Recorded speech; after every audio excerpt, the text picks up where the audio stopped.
So welcome, glad you're all here. I have a PowerPoint I'm going to go from, and hopefully you know how to mute yourself, and hopefully you know how to use the chat. There's a couple opportunities for us to kind of share some ideas and thoughts of things that I'll bring up that I'd like for you to use the chat. So does anybody need help with navigating the chat? Are you familiar with the chat, hopefully? If you need any help, just holler, okay? So I found a really nice background. Does that almost looks like your place, Cindy, doesn't it? In Colorado? Oh, sorry, I was muted. Yes, it's beautiful. Absolutely beautiful. Kind of looks like that, yeah. Yeah, it does. Good. So I want to talk today a little bit about mindfulness and your ability to know where you're at, how you're functioning, and how to self-regulate. So mindfulness, you hear that a lot, and it's really nice to hear that people in grade schools are talking about mindfulness and meditation and getting children at a young age to realize that they can manage their emotions and be cognizant of how they're feeling and be able to label it. So I just wanted to talk about that. So the first part of what I'd like for you to do is think about how mindful you are right now with how you're sitting, your posture. Are your feet flat on the floor? Are your hips kind of at a 90-degree angle from your trunk? Are you sitting up straight? Where are your arms? I see people moving around a little bit, but how mindful are you about even your posture? Knuckles, I'm talking to you. Okay, there you go, thank you. So just think about when you're sitting all day for extended periods of time. Oh, I just saw Leah, hi Leah. You know, how mindful are you? It's almost like with your breath, you know, how mindful are you with how you're breathing? When you have a stressful situation, when you have a long day, do you catch yourself kind of panting and not taking deep breaths? And so we'll talk a little bit about that in a couple minutes. So look at the graphic. Can you see that okay, the computer posture? Cool. Just look at how you're sitting compared to what would be ideal. How many times have you left work and thought, man, I have a headache? And is it related to your screens? Is it related to your screen being too high, too low? So again, being mindful, taking care of yourself. And now when I'm sitting at home, working from home, totally different chair that I'm in. I'm using my yoga roller as a back support because this isn't the best chair for me to sit in. So how can I accommodate and take care of myself? And we're going to talk a lot this evening about things within our control. So we have a lot of things that we can't control, but what can I control to help make me feel better and to self-regulate? Okay. Oh, let me put that up. So I'm curious, and this would be one of those crowd participation moments where you use the chat, but when you think about what are your go-to coping mechanisms? So if I ask you to write a list of your personal toolkit, what works for you? Is it written down somewhere? Where did you learn that from? Who taught you how to manage your emotions? You know, sometimes we're observing how to celebrate, we're observing how to grieve, we're observing what to do with our anger. So I would like for you in the chat to maybe throw a couple things in the chat of what are your go-to coping mechanisms? Give me one or two. Ready, set, go.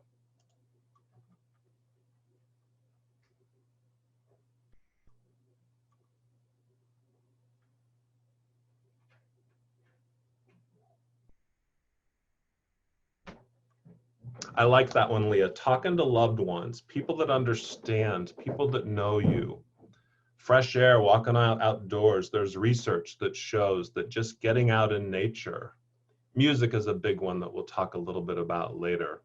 Food, ice cream, running, physical activity. We're going to do a deep breathing exercise here in a couple minutes. Happy place, so the lake. Maybe if you can't make it to the lake, Jennifer, are you able to look at a picture and almost get yourself there, even though physically you're not there, mentally you're able to? Okay. Quiet, walk, run. Visualize each of the senses. Sounds good, Jennifer. Oh, look at Matt. So he's placing his hands on his stomach nearest belly button and taking 10 deep belly breaths. So you know that you're really filling up your lungs and you're doing the right type of breath rather than just the ones high up in your lungs. Cindy put wine in there, which that can be a nice self-regulating tool as long as it's not in excess or to a point where it causes problems in any area of your life. Driving, sometimes that's stressful for some people. Sometimes it's nice just to get in the car. I can sing as loud as I want, and I can drive wherever I want to. Hikes. My dogs provide a lot of comfort. They're just happy to see me every day. They're just like, I haven't seen me in weeks and I just saw them a couple hours ago, and they snuggle. So those are all really good things. And those are basically, most of these are within our control and what we can do. So, and I'm curious if any of you have shared any of those with people that you've mentored, or do you have this, and I'm talking personal rather than camp stuff. So have you shared any of those techniques with people that needed to discover their own list of self-care items? You can do a head nod if you want. Yeah, okay, all right, cool.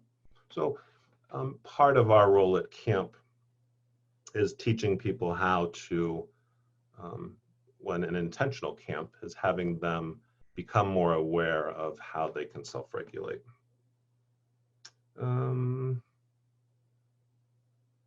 Okay, so let's talk about box breathing. And let me share a screen here. All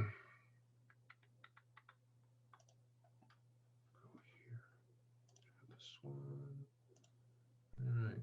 So this actually is from a Navy SEAL example. So let's go ahead and try this one out real quick.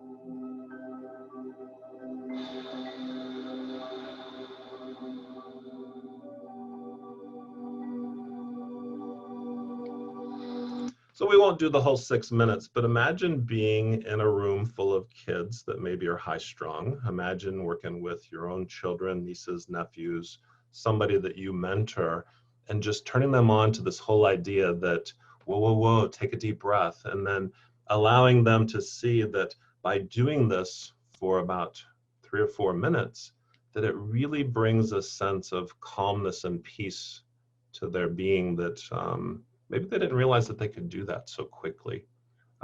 Matt, where did you discover your 10 breaths, belly, being cognizant of your breath there?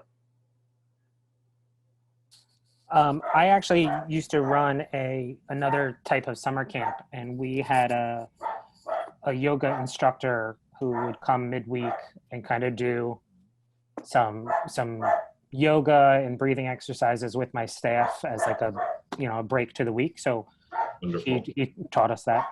Good, good. Anybody else that's used those type of techniques just to self-regulate? I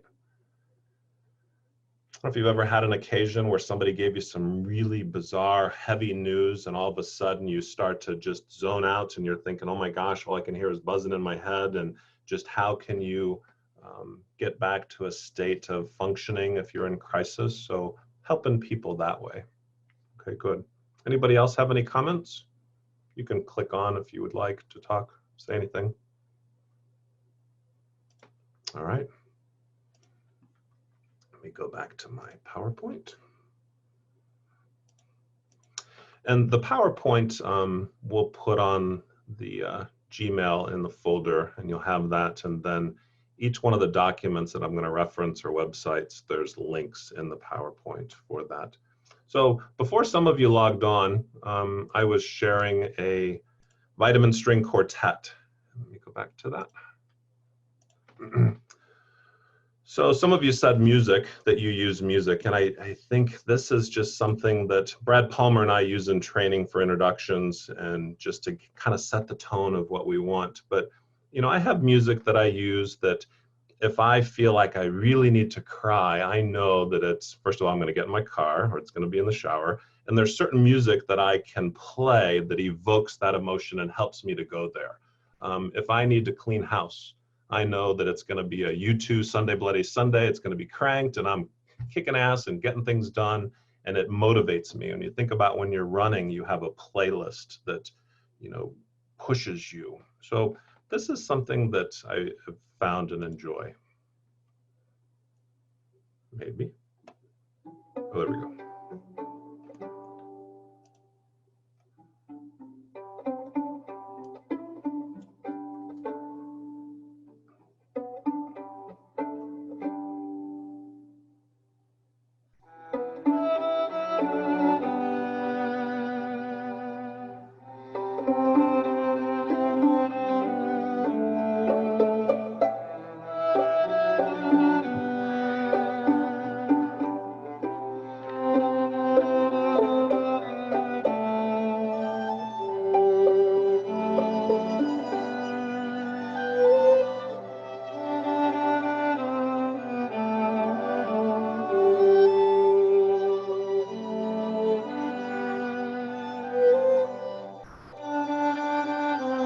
So I know my time's limited, but what do you notice when you're listening to that? How does that impact you? Even if you're not a classical music fan, Vitamin String Quartet, they have Stairway to Heaven. I mean, there's any song that you could think that they have, but did that have any impact on you? Did you have any visceral reaction?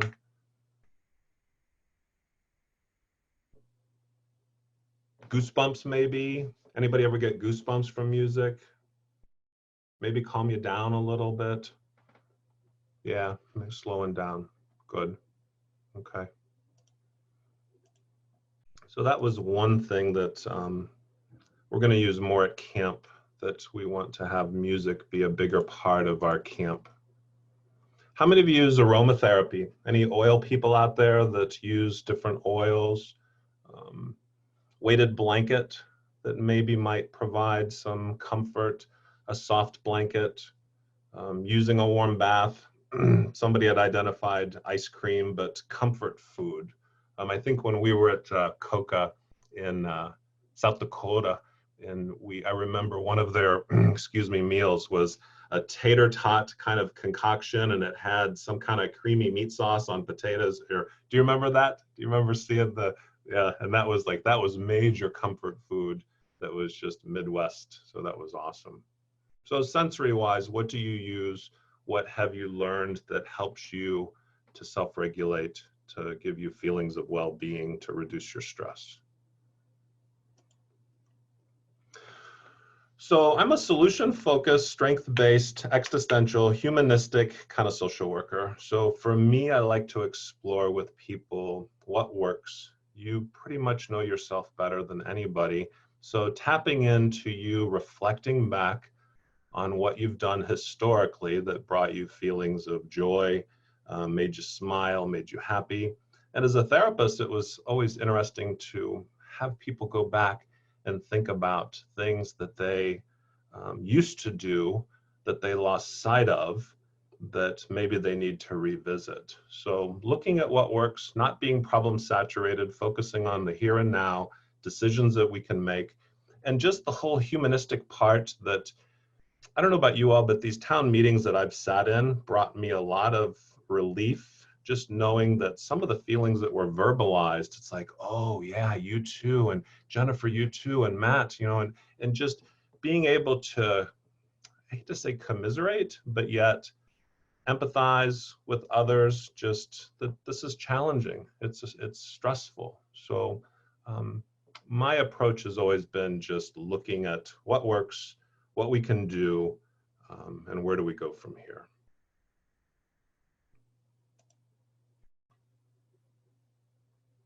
So we talked a little bit about this, using animals, Zoom, reading a book.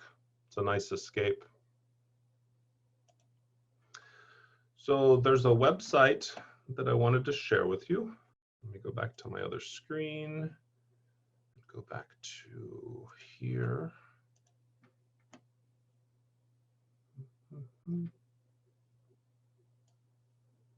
There it is. Anybody familiar with Calm? So they have quite a few different resources that are free.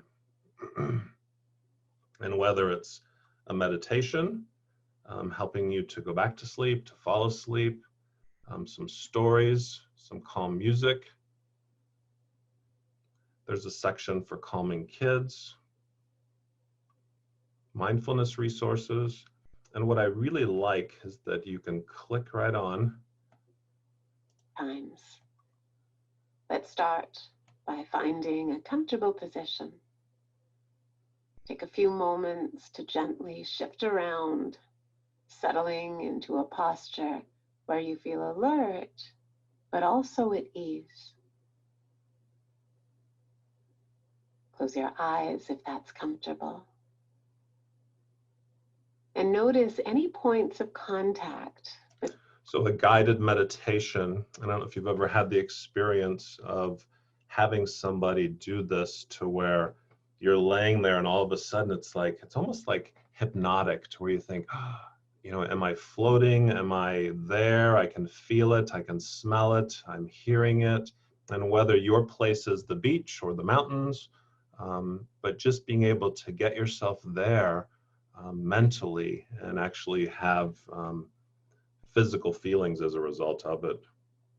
Let me think here. This one was on sleep, getting back to sleep, some stories. I wanted to go to the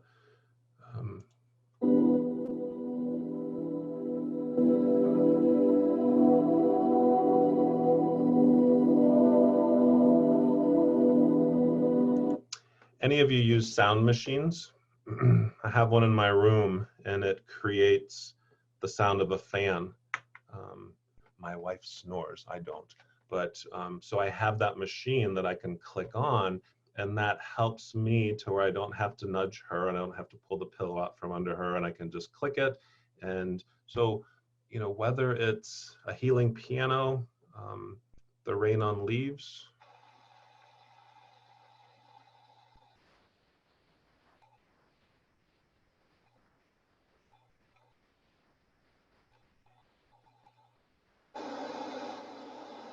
pink noise. I'm not sure why they call it pink noise rather than white noise. There are some 8-hour soundscapes on YouTube that you could find one that works for you. Here's some videos in regards to back care. Any of you do, and I can't remember the lady's name on YouTube, but she has a whole series. It's like Yoga with Jane or something, but she really does a nice job, and it's easy to start off with her. It's not standing on your head and doing things that some of us don't want to do. Calm Kids. I think when I was in Chicago, I can't remember Rich's social worker that he has, but he had talked about having the kids pretend that in one hand you have a bubble wand, and then in another hand, what was the other one? Oh, a bouquet of flowers. That's right. So she would have the kids smell the flowers and then blow bubbles. And it was just a nice way for them to do it, pretend, and then have that deep breathing kind of come into play to help them calm. The blowing candles, and here they have ages that are designated.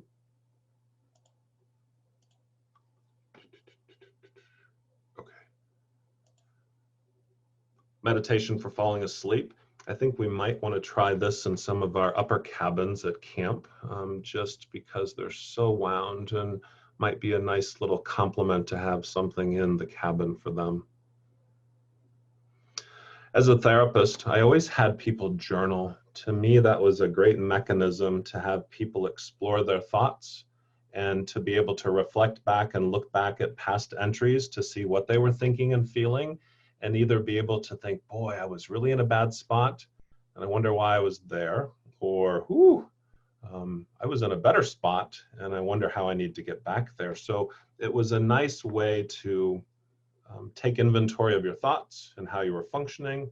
So that's, and we're going to talk about that in a minute on another list that I have, but just journaling. So I like the Calm website. Great place. A lot of good resources on that one. Any questions at all? I'm moving right along.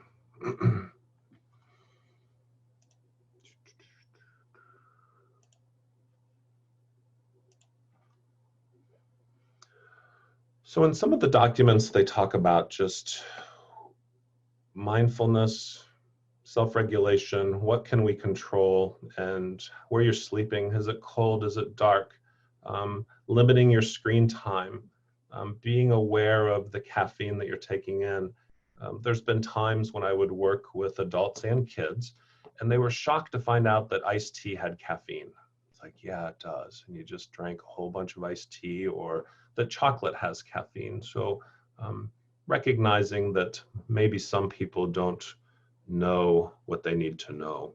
Limiting alcohol, removing visible alarm clocks. I'm guilty of that, where I'll look over and glance and like, darn it, it's already midnight and I'm still not asleep. And I think that adds to my anxiety of not being able to sleep, knowing that now it's 1 o'clock, now it's 2 o'clock. So getting rid of that alarm clock. Difficulty focusing, so reducing tasks to essential ones and making a list and prioritizing. And again, we can't assume that people know that this is a technique and how to manage some of the things that we need to manage. I have a friend on Instagram, and she's doing a hashtag to where it's like, just do one thing a day. And right now, I don't know about you all, but I'm struggling with being motivated. I could probably just sit and watch TV all day and not do much. And it's amazing how this has affected me, because usually I'm pretty much of a go-getter, but lately it seems like, boy, I'm just not really feeling it. And it seems like the less I do, the less I want to do. So being able to create a list of things that I know that are a priority, and then committing to at least doing one, maybe two. And then when's the best time of day? Any other folks out there that are morning people? I don't do well at night. To me, it's a 5 or 6 a.m. and I know I can call Don and he's awake and way out west. And even though it's 3 or 4 hours earlier, he's still up with his dogs. And so, what time of day is your best functioning time? And then be kind to yourself. I'd like to beat myself to a pulp because there's so much I could do around this house right now that I have all this time, but I'll do what I can, and I need to cut myself some slack. So guilty of this one too, that I'm always afraid I'm going to miss something, and I want to watch The Governor because he's on every day at 2 and he gives us an update of what phase we're going to go and what's going to happen. I could probably spend hours on Facebook looking at things about COVID-19, and I probably want to watch the news at 5, but then I probably should watch it at 10 because something might have changed. No, it's too consuming, and I need to figure out maybe 1 or 2 times a day to check in to see if something's changed, because it almost reminds me of 9/11, to where I was drawn to it and I wanted to learn more and more and find out and see, but then what's my max out capacity to where I've had enough? So we're back to that self-awareness piece of just realizing that I've got to make sure that I'm taking care of myself. And if I'm feeding myself all this information that's escalating my worrisome thoughts, my anxiety, my depression, I need to be aware of that and take control of that.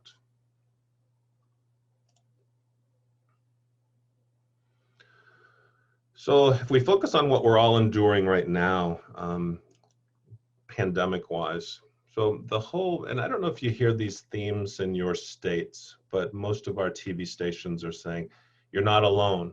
We're all kind of in this together. So we're trying to build that sense of community, that we do have a certain amount of control of what's happening by staying in place, and we're helping by doing it, and kind of creating a team dynamic that we're in this together. And I think that helps. And when I'm on these calls, knowing that other people are having similar feelings helps me feel a little bit more at ease, that I'm not going crazy or I'm not just out here by myself. We already talked about setting aside time to breathe. So my kid has done a better job than I have about setting up a workout routine. And what do you need to do? And how can you take care of yourself there? Not a good one for asking for help. Usually I'm the one that's given help and not asking. So that's a weird posture for me to take on. And I think probably a lot of you can relate to that since we do what we do at camp.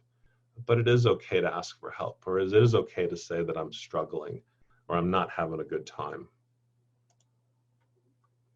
Focusing on the good and the kindness and provide acts of kindness. We're going to miss camp this year, face-to-face camp. I think most of us are doing virtual, so there are opportunities for us to get those feelings of well-being from doing things, but yet, how can we reframe this in a way that we know that there's positive coming out of this?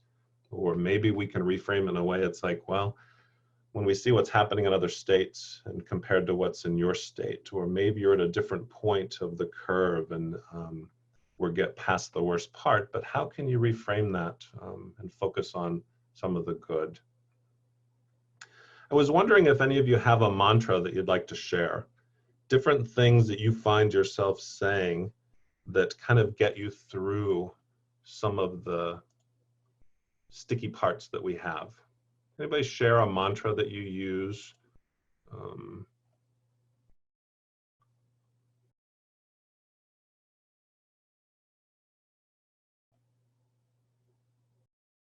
I've heard somebody say this is a marathon, not a sprint.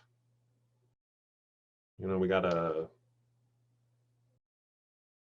sometimes in AA and 12-step meetings, there's a lot of ways that we can't, oh, thank you, Christina. This too shall pass.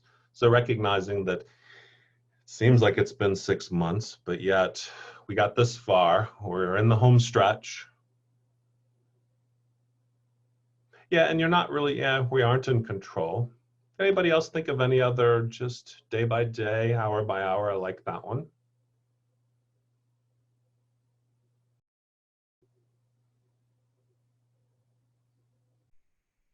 Yeah, we can do hard things, Leah, you're right.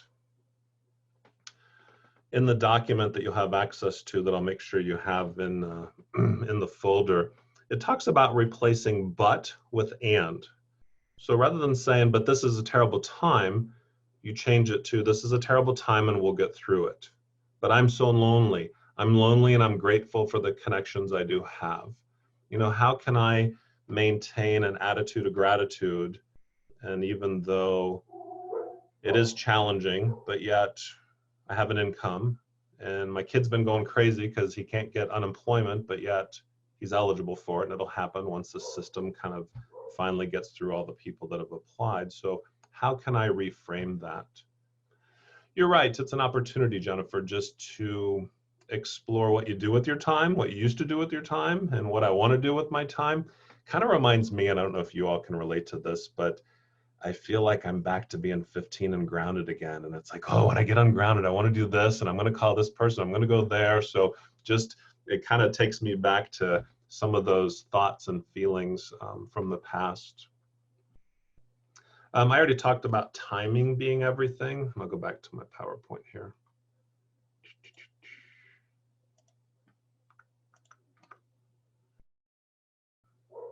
So the timing part of what you're consuming, when you're consuming it, and is it serving you well or is it causing you more grief and anxiety? So maybe it's best that I not watch the 10 o'clock news, and I'll know that probably not a whole lot will change between 10 p.m. and when I get up at 6 a.m. So I'll get briefed in the morning, so that way I don't have that weighing on me when I go to sleep at night.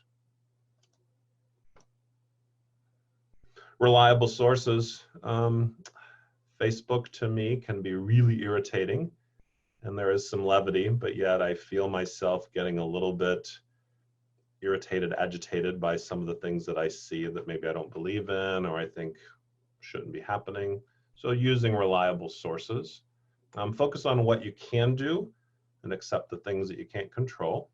So I can't control our leadership in the country, but I can control different things and whether I agree with it or not.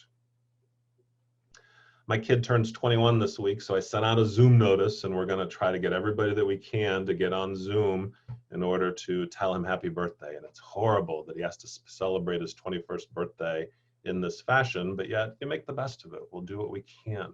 When we see people that, seniors in high school, athletes, where things are canceled for the season even before it starts. So how can we connect? How can we engage? How can we celebrate?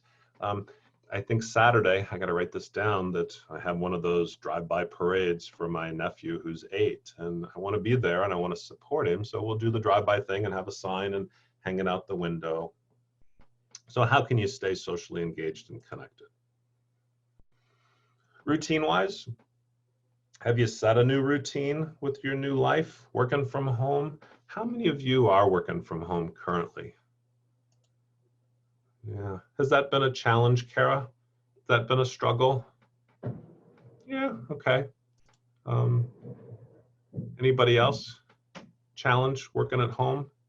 Definitely, for sure. So has it been 3 days since I showered? Only I know. Well, maybe you can tell, I'm not sure. Obviously it's been a while since I shaved, but so figuring out routines that make me feel better and I know that work for me.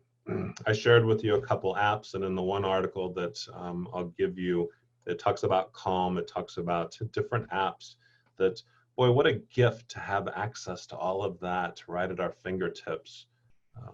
And then writing it out, the journal part of maybe this is a good time to explore your feelings on what's a priority and what's important, or that list of things that you want to take care of once you have freedom of movement, that list of people that you want to make sure you go hug first. So writing that out. At the bottom of slide 19 is a link to the document where I got most of those pandemic coping mechanisms. So functioning wise, I shared with you a little that my functioning isn't quite where it normally is. In higher ed, we have a common read. And so we're all reading about bandwidth recovery. And it has to do with people in crisis that don't have the mental capacity as a result of dealing with crisis. Another way we can kind of use an analogy or a metaphor is on your computer. You only have so much capacity to have so many windows open to do so much, and then what happens? It bogs down. The screens freeze. You can't, it's lagging. Our brains are the same way. When we're on overload, that bandwidth is shrinking. That capacity for our RAM in our head, we can't have 10 windows open because it's just not going to work. So recognizing that your functioning might not be where it was at, and then we can definitely relate this to the families and the campers that we work with, and functioning in a stressful environment.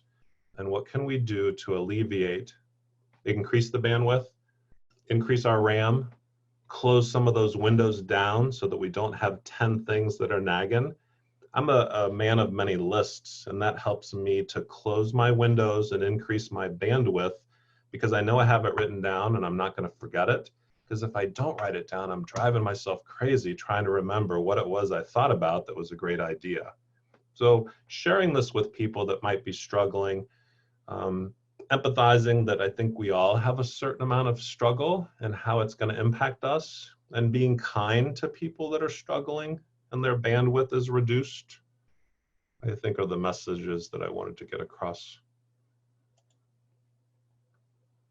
So sharing with others how you manage, being transparent, being open, being honest, being real, letting my 19-year-old that's in the bedroom behind me know that I'm not having a good time either, and I can't wait till it gets back to what our new normal is going to be. And when can we do this? I don't know. I'm not in control. I can't say when you're going to go back to work, but I'm happy you're getting unemployment and I'm waiting on that $600 check, and just some of the things that I need to reframe it for him rather than allowing him to be overly anxious about how things will never be the same. Well, we'll probably have a new normal. It might not be the same as it was, but again, like some of you mentioned, that I think sometimes that might open up new opportunities, things for us to explore and do. So I'm wondering what your thoughts are with what I've shared with you, and whether you want to click on your mute or type something in chat. But have I helped you in any way to maybe think about things in a different perspective of your control, your ownership of your attitude, your ability to dictate some of what your thoughts are, controlling your thoughts? Leah, what'd I do for you? Anything? I was just share, a lot of what you've shared with us are things that we can share with our campers, at camp. Journaling is such a big thing. I think it's really important, especially for our campers, whether they're siblings or the patient, to be able to write about what they're experiencing and how their siblings' diagnosis is affecting them. A lot of kids can't, but when they're young, they're still trying to form their words, and so if they can draw pictures, that's a form of journaling, so that kind of stuff. So you can take some of the things that we're learning and apply it, even with our volunteer staff. And I think I could probably say a lot of us work with volunteers who we know have worked for a long, long time in our programs, and they need like a break, or they need a refresh start. You want to, they're a hard worker in your camp program, and you want to utilize them as much as possible, but maybe you realize you need to reassign them to a new, job within camp, instead of them being the cabin counselor for the 10th year in a row or whatever, these are things that I think are important in sharing with and helping our volunteers, because they deal with, I think caregiver fatigue as well, not during just the week of camp, but even when camp's over, especially if they form close bonds with kids and the families. Something I really appreciated that Rich does in Chicago, and it's the nightly mandatory, everybody sit in a circle on the floor in the hotel room, and let's talk about what was your high point and what was your low point. And then what a gift for him as a director to have a lead cabin person report out all those highs and lows at the end of every day. And he's typing feverishly away to keep track of everything that went well and didn't go well on each day. It was really impressive. It was a cool temperature gauge of how things are going. And of course, 2 weeks after camp, you're not going to remember half of that, but he was really good about documenting that. Anybody else have any comments? Go ahead. Yeah, I was going to say, when you previously asked, are we sharing this with our friends outside of camp? And I will tell people I am a secondhand TED talker. I will preach whatever I'm told, but I also reflected on that, and I realized I'm not always giving that to my counselors and my campers. And just as we were kind of talking about this, I realized, so many of you have mindfulness or programs like that built into your camps, and we've never really had that. We had yoga for a few years, and then we kind of took it away, and then all of our counselors have been crying for it to come back. So I guess to now realize that as we transition into what a virtual and a redefined camp looks like, it's going to be very important for us to plan in these mindful times, because right now our parents and ourselves, like you said, we're getting information overload. But I think some of that information, it's going to be helpful to see that it's the Calm apps, to see that it's, talking with others and having those journals. So I think my big takeaway from all that was to share it a little bit more and to really start integrating it into our virtual stuff going forward. So that's what I have. Well, thank you. Yeah, I wanted to do yoga at Camp Quality, Ohio a few years back, and there was just like, no, we're not going to do that. And so now that I'm psychosocial leader for our camp, I'm thinking maybe I might have a little bit more influence and be able to do some arm twistings to get them to bring somebody in, at least just to do some guided meditation or some stuff, definitely. Yeah, that's a great idea. We actually, one of our counselors is a yogi, and offered the first day at camp last year. We put it out there, early morning yoga on the beach. And the first day, I think we had about 15 mix of campers and staff. By the end of the week, it was half the camp, which then obviously we had to stop doing it that early in the morning and on the beach. Instead, we put them in someplace else to do it. But it did, the feedback from that alone was fantastic. Mm-hmm. So it was great. I was at Trillium in Canada, and they had an early morning, every morning, polar plunge in the lake. And it was just such a cool event that I don't know that I would have done it unless my camper said, no, we're doing it. But yet it was a lot of fun. It was a nice bonding opportunity. And what a great way to start your day without coffee was jumping in that damn lake when it was, first thing in the morning at 6 a.m.